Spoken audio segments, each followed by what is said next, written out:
Welcome back. This is Charlotte's Web, Chapter 5, Charlotte. The night seemed long. Wilbur's stomach was empty and his mind was full.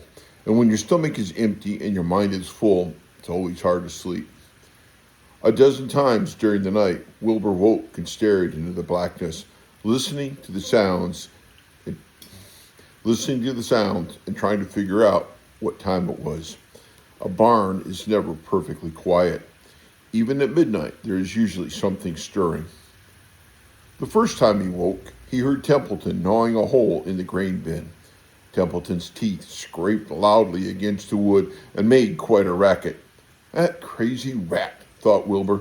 Why does he have to stay up all night, grinding his clashers and destroying people's property? Why can't he go to sleep like any decent animal? The second time Wilbur woke, he heard the goose turning on her nest and chuckling to herself. "What time is it?" whispered Wilbur to the goose. Probably about 11:30, said the goose. "Why aren't you asleep, Wilbur?" "Too many things on my mind," said Wilbur. "Well," said the goose, "that's not my trouble. I have nothing at all on my mind, but I've too many things under my behind. Have you ever tried to sleep while sitting on 8 eggs? "No," replied Wilbur. "I suppose it is uncomfortable. How long does it take a goose egg to hatch?" Approximately 30 days, all told," answered the goose. "But I cheat a little. On warm afternoons, I just pull a little straw over the eggs and go for a walk." Wilbur yawned and went back to sleep. In his dreams, he heard again the voice saying, "I'll be a friend to you. Go to sleep. You'll see me in the morning." About a half an hour before dawn, Wilbur woke and listened. The barn was still dark. The sheep lay motionless. Even the goose was quiet. Overhead, on the main floor, nothing stirred. The cows were resting. The horses dozed. Templeton had quit work and gone off somewhere on an errand.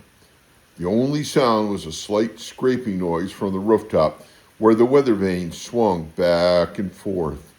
Wilbur loved the barn when it was like this, calm and quiet, waiting for the light. Day is almost here, he thought. Through a small window, a faint gleam appeared. One by one, the stars went out. Wilbur could see the goose a few feet away. She sat with head tucked under her wing. Then he could see the sheep and the lambs. The sky lightened. "Oh, beautiful day, it is here at last. Today I shall find my friend." Wilbur looked everywhere. He searched his pen thoroughly. He examined the window ledge, stared up at the ceiling, but he saw nothing new. Finally, he decided he would have to speak up. He hated to break the lovely stillness of dawn by using his voice, but he couldn't think of any other way to locate the mysterious new friend who was nowhere to be seen. So Wilbur cleared his throat. "Attention, please," he said in a loud, firm voice. "Will the party who addressed me at bedtime last night kindly make himself or herself known by giving an appropriate sign or signal?" Wilbur paused and listened. All the other animals lifted their heads and stared at him. Wilbur blushed, but he was determined to get in touch with his unknown friend. "Attention, please," he said. "I will repeat the message.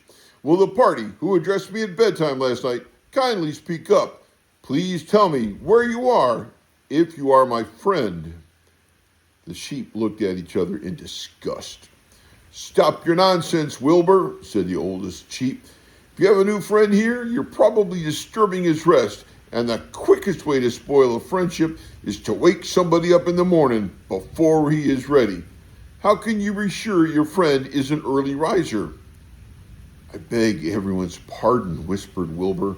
"I didn't mean to be objectionable." He lay down meekly in the manure, facing the door. He did not know it, but his friend was very near, and the old sheep was right. The friend was still asleep. Soon, Lurvy appeared with slops for breakfast. Wilbur rushed out, ate everything in a hurry, and licked the trough. The sheep moved off down the lane. The gander waddled along behind them, pulling grass.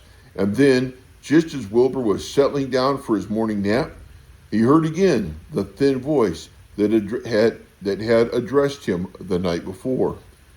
"Salutations," said the voice. Wilbur jumped to his feet. What?" he cried. "Salutations," repeated the voice. "What are they, and where are you?" screamed Wilbur. Please tell me where you are, and what are salutations?" "Salutations are greetings," said the voice. "When I say salutations, it's just my fancy way of saying hello or good morning. Actually, it's a silly expression, and I'm surprised that I used it at all. As for my whereabouts, that's easy. Look up here in the corner of the doorway. Here I am. Look, I'm waving." At last, Wilbur saw the creature that had spoken to him in such a kindly way. Stretched across the upper part of the doorway was a big spider web, and hanging from the top of the web, head down, was a large gray spider. She was about the size of a gumdrop. She had 8 legs and was waving one of them at Wilbur in a friendly greeting. "See me now?" she asked. "Oh, yes, indeed," said Wilbur. "Yes, indeed. How are you? Good morning. Salutations. Very pleased to meet you. What is your name, please? May I have your name?" "My name," said the spider, "is Charlotte." "Charlotte what?" asked Wilbur eagerly. "Charlotte A. Cavatica, but just call me Charlotte." "I think you're beautiful," said Wilbur. "Well, I am pretty," said Charlotte. "There's no denying that. Almost all spiders are rather nice-looking. I'm not as flashy as some, but I'll do. I wish I could see you, Wilbur, as clearly as you can see me." "Why can't you?" asked the pig. "I'm right here." "Yes, but I'm nearsighted," replied Charlotte. "I've always been dreadfully nearsighted. It's good in some ways, not so good in others. Watch me wrap up this fly." A fly that had been crawling along Wilbur's trough had flown up and blundered into the lower part of Charlotte's web and was tangled in the sticky threads. The fly was beating its wings furiously, trying to break loose and free itself. "First," said Charlotte, "I dive at him." She plunged head first toward the fly. As she dropped, a tiny silken thread unwound from her rear end. "Next, I wrap him up." She grabbed the fly, threw a few jets of silk around it, and rolled it over and over, wrapping it so it couldn't move. Wilbur watched in horror. He could hardly believe what he was seeing, and although he detested flies, he was sorry for this one. "There," said Charlotte. "Now I knock him out so he'll be more comfortable." She bit the fly. "He can't feel a thing now," she remarked. "He'll make a perfect breakfast for me." "You mean you eat flies?" gasped Wilbur.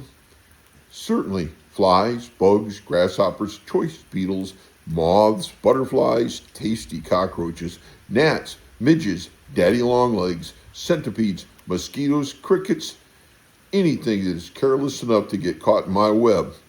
I have to live, don't I?" Why, yes, of course," said Wilbur. "Do they taste good?" "Delicious. Of course, I don't really eat them. I drink them, drink their blood." "I love blood," said Charlotte, and her pleasant, thin voice grew even thinner and more pleasant. "Don't say that," groaned Wilbur. "Please don't say things like that." "Why not? It's true, and I have to say what is true.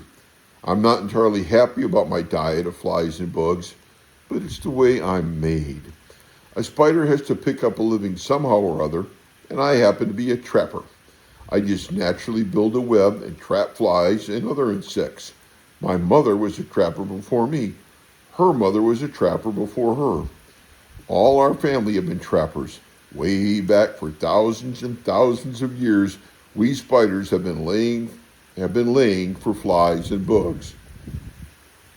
"It's a miserable inheritance," said Wilbur gloomily. He was sad because his new friend was so bloodthirsty. "Yes, it is," agreed Charlotte, "but I can't help it.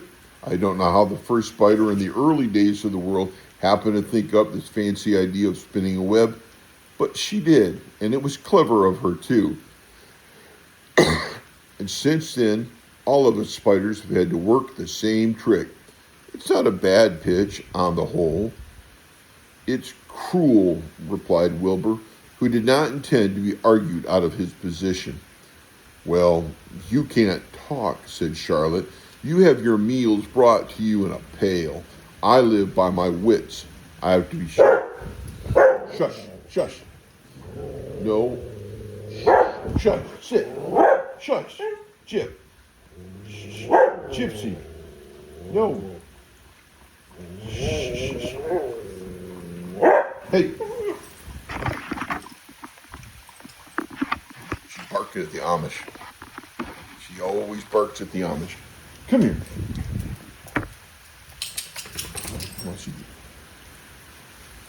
Come here, girl. Come on. Good girl. Where was I? Let's see. Wilbur was saying she was cruel. Well, you can talk. You can't talk, said Charlotte. You have your meals brought to you in a pail. Nobody feeds me. I have to get my own living. I live by my wits. I have to be sharp and clever, lest I go hungry. I have to think things out, catch what I can, take what comes. And it just so happens, my friend, that what comes is flies and insects and bugs. And furthermore, said Charlotte, shaking one of her legs, do you realize that if I didn't catch bugs and eat them, bugs would increase and multiply and get so numerous that they would destroy the earth, wipe out everything? Really, said Wilbur, I wouldn't want that to happen. Perhaps your web is a good thing after all. The goose had been listening to this conversation and chuckling to herself. There are a lot of things Wilbur doesn't know about life, she thought. He's really a very innocent little pig. He doesn't even know what's going to happen to him around Christmas time. He has no idea that Mr. Zuckerman and Lurvy are plotting to kill him. And the goose raised herself a bit and poked her eggs a little further under her so that they would receive the full heat from her warm body and soft feathers. Charlotte stood quietly over the fly, preparing to eat it. Wilbur lay down and closed his eyes. He was tired from his wakeful night and from the excitement of meeting someone for the first time. A breeze brought him the smell of clover, the sweet-smelling world beyond his fence. Well, he thought, I've got a new friend all right, but what a gamble friendship is. Charlotte is fierce, brutal, scheming, bloodthirsty, everything I don't like. How can I learn to like her even though she is pretty and, of course, clever? Whether he was merely suffering the doubts and fears that often go with finding a new friend, in good time he was to discover that he was mistaken about Charlotte. Underneath her rather bold and cruel exterior, she had a kind heart, and she was to prove loyal and true to the very end. And that is the end of chapter 5, I think it was. The next chapter, if I can get the pages apart, the next chapter is chapter 6, Summer Days, and that sounds pretty good. Well, thank you for listening. Y'all take care. Bye-bye.